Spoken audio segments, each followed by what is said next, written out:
Sir, திமுக அமைச்சர்கள், நாடாளுமன்ற உறுப்பினர்கள், சட்டமன்ற உறுப்பினர்களுடைய பள்ளி எல்லாம் கேம்பெயின், பட்டச்செயலாளர் உட்பட கேம்பெயின் பள்ளியில் படிக்க வச்சுக்கிறாங்க. ஆச்சுங்களா? சரிங்களா? அங்கே எத்தனை மொழி இருக்குது? 3 மொழி இருக்குதுங்க. அதுக்கு மேலே ஏதாவது சொல்லணுமா? உங்களுக்கு புரிஞ்சிருக்கும். ஆச்சுங்களா? அவங்க அப்பா அம்மா பேசுறது இருமொழிக்குள்ள, பிள்ளைகளை திமுகவினுடைய கடைசி செயலாளர்கள் படிக்க வைக்கிறது மொழி கொள்கை. இதுவா சமத்துவம்? இதுவா சமூக நீதி? இதுவா பெரியார் வழி? இதுவா அண்ணா வழி? இதுவா திராவிட மாடல்?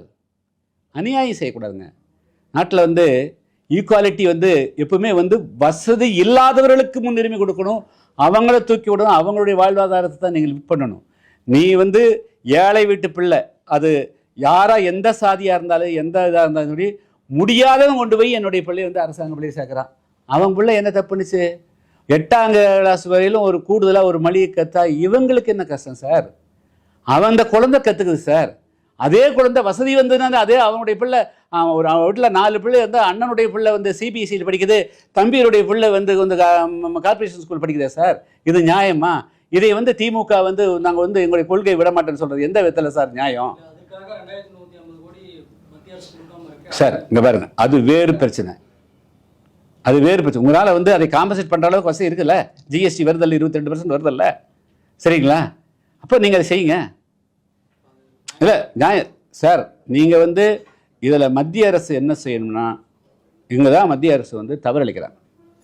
ஒரு கொள்கையை நான் ஒரு அறிவிக்கிறதுக்கு முன்னாடி எல்லா மாநில மக்களுக்கும் அதை எடுத்து சொல்லணும்.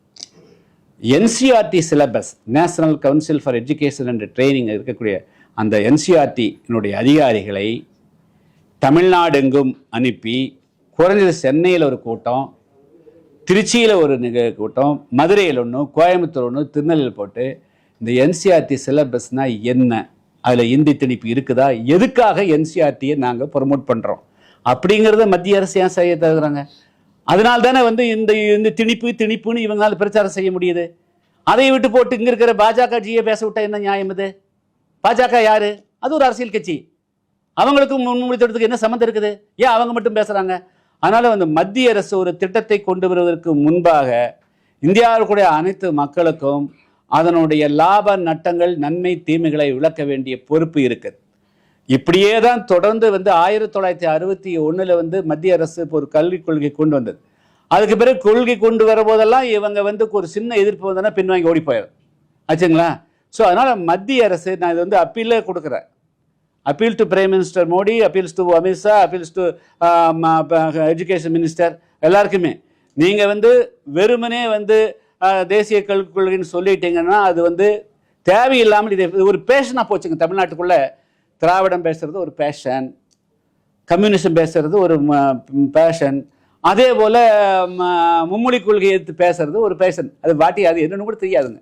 சில பேர் பார்த்தீங்கன்னா சேகுவாரா படத்தை போட்டுக்கோங்க. சேகுவாராக்கும் இவங்களுக்கும் ஏபிசி முடியாது. அவங்களுடைய தியாகம் என்ன, இவங்க தியாகம் என்ன? பெரியாரை பற்றி பேசிக்குவாங்க. பெரியாருடைய அவருடைய தியாகம் என்ன, அவருடைய அவர் என்ன பாடுபட்டாருன்னு தெரியாது. இங்கே அதே போல் கம்யூனிசம் பேசுறது. ஸோ அதே போல் தமிழ் பேசுறதும் நீங்கள் அதாவது அர்த்தம் இருக்கணும். அதனால் இங்கே அதை பயன்படுத்தி சில பேர் பண்ணுறதுக்கு அதுக்கு ஏதுவாக மத்திய அரசு இங்கே அதை பற்றி தெளிவாக எடுத்து சொல்ல. இந்த என்சிஆர்டிங்கிறது இந்தியை திணிப்பதற்கான கல்வி திட்டம் அல்ல. அதுக்குள்ள 99.9% அனைத்து குழந்தைகளுக்கும் ஏற்றத்தாழ்வற்ற நல்ல அவர்கள் ஸ்கில் 22ஆம் நூற்றாண்டுக்கான கல்வி திட்டத்தை, அந்த குழந்தைகளை தயார்படுத்துவதற்கான ஒரு கல்வி திட்டத்தை இந்த ஒரே ஒரு மொழி பிரச்சனையை வச்சு கோடான கோடி இளைஞர்களுக்கு அந்த வாய்ப்பை மறுக்கிறது எந்த விதத்தில் நியாயம்? நீங்கள் 2 கோடி வேணா திமுக அதிலிருந்து அட்ஜஸ்ட் பண்ணிக்கலாம். டாஸ்மார்க்லேருந்து என்ன இந்த வருஷம் 4000 கோடி ரூபா கூட எடுத்து கொடுத்துடலாம். ஆனால் தமிழ்நாட்டு இளைஞர்களுக்கு ஏற்படக்கூடிய இழப்பை வரலாற்றில் நீங்கள் ஈடு செய்ய முடியாது. நீங்கள் மும்மொழி கல்வி திட்டத்தை பெரும் மொழியை மட்டுமே பயன்படுத்தி அந்த தமிழ்நாட்டு இளைஞர்களுக்கு கிடைக்க வேண்டிய விஞ்ஞானபூர்வமான அறிவுபூர்வமான கல்வியை நீங்கள் தடுத்தீர்களே ஆனால் வரலாற்றில் மன்னிக்க முடியாத குற்றத்திற்கும் தண்டனைக்கும் திமுக ஆளாக வேண்டிய சூழ்நிலை ஏற்படும் என்பதை நான் எச்சரிக்க விரும்புகிறேன். இந்த 3 மொழி படிச்சுட்டு முன்னேறிய நாடுகள் ஏதாவது இருக்கா, அந்த சமூகம் இருக்கா? என்னது? 3 மொழி படிச்சு இல்ல 3 மொழி இல்ல முன்னேறின நாடு சமூகம் ஏதாவது இருக்கா? ஒரு மொழி படிச்ச நாடு நிறைய இருக்குது. அப்புறம் எதுக்கு இல்ல அப்புறம் 2 மொழி? ஒரு மொழி படிச்ச நாடே இருக்குது, 2 மொழி எதுக்கு? ஜப்பான் வந்து ஒரே மொழி தான், பின்லாந்து ஒரே மொழி தான், பிரெஞ்சு ஒரே மொழி தான். உலகத்தை ஐரோப்பியால 53 நாட்டுல 39 நாடு வந்து ஒரே மொழி தான். ஒரே மொழி வைங்க, எதுக்கு 2 மொழி? அது தயாரா?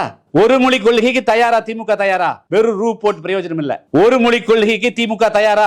ஜப்பான் வந்து 2வது உலகப் போர்ல அழிக்கப்பட்டது, ஹிரோஷிமா அழிக்கப்பட்ட பிறகு ஒரு மொழியை வச்சு இந்த நாட்டில் இருக்கிற அனைத்து இன்னைக்கு ஒரு சயின்ஸ் டெவலப் ஆச்சுன்னா அடுத்த வினாடி அங்க டெவலப் ஆகுது. அங்க மொழியை வச்சு டெவலப் ஆகல, அறிவு வச்சு, அறிவுபூர்வமான கல்வி கொடுத்து. NCERT அது போன்ற அறிவுபூர்வமான கல்வி, மொழி இல்லை அங்க பிரச்சனை. அதனால வந்து இனிமேல் அதனால நீங்க ஒரு மொழி கொள்கை ப்ரொமோட் பண்ணுங்க. தமிழ்நாட்டுல இருமொழி படிச்சதுனால் என்னென்ன வளர்ச்சி அடைஞ்சிருக்கு அப்படிங்கிறதுக்கான நிறைய தரவுகளை கொடுக்குறாங்க. எப்படிங்க? உலகம் முழுவதும் எந்த நாட்டுல சார் மீண்டும் 3 மொழியை அது உடனடியாக ஆங்கிலத்தில் மொழிபெயர்க்கப்பட்டு தமிழ்ல மொழிபெயர்க்கப்படுது இது அப்படின்னு நிறைய தரவுகள். அதனால சொல்றேன். அதனால நீங்க என்ன செய்யுங்க, எதுக்கு நீங்க வந்து ஆங்கிலம் படிக்கிறீங்க? நீங்க வந்து தமிழ் மட்டுமே எல்லாமே டீச் பண்ணுங்க. இன்னைக்கு AI வந்துருச்சு, வித்தின் நோ மினிட் அப்படியே ஆட்டோமேட்டிக்கா வந்துடும். எப்படி நாடாளுமன்றத்துல இவர்கள் தமிழில் பேசும் போது எப்படி வந்து ஹிந்தியிலையும் அங்க 21 மொழிகளில் மொழிபெயர்க்கப்படுதோ அதே போல நீங்க வந்து தமிழில் சொல்லிக் கொடுத்தால் அது ஆங்கிலத்தில் வந்து ஆங்கிலத்தை சொல்லிக் கொடுத்தா தமிழ் வந்துடும். ஆனால் ஒரு மொழி கல்வி நடைமுறைப்படுத்துங்க. தமிழில் மட்டும்தான் இனிமேல் எல்லாமே தமிழ் தான், வேற எதுவுமே கிடையாது, 2வது மொழி கிடையாது. எதுக்கு 2 மொழி படிச்சுட்டு? தேவையில்லை. இன்னைக்கு ஆர்டிஃபிஷியல் இன்டெலிஜென்ஸ் வந்த பிறகு மொழியே தேவை கிடையாது, ஒரு மொழியும் கூட தேவை கிடையாது. ஆர்டிஃபிஷியல் இன்டெலிஜென்ஸ் அதுக்கு மொழியே வேற, கம்ப்யூட்டர் மொழியே வேற, ஆர்டிஃபிஷியல் இன்டெலிஜென்ஸ் மொழியே வேற. மொழி வந்து சயின்டிஃபிக் லாங்குவேஜ், அல்கரிதம் வேற மாதிரி போச்சுங்க ஆச்சுங்களா. குவாண்டம் படிச்சாலே போதும், குவாண்டம் மெக்கானிக்ஸ் படிச்சோம்னா எல்லாமே வந்துடும். அதை மட்டும் பிசிக்ஸ் மட்டும் படிக்க சொல்லுங்க, சரிங்களா? வேற எந்த மொழியுமே தேவையில்லை. we can communicate with the world. ஒரே ஒரு சப்ஜெக்ட் மேத்ஸ் பிசிக்ஸ் மட்டும் சொல்லி கொடுங்க, பாக்கி எதுவும் வேண்டாம்.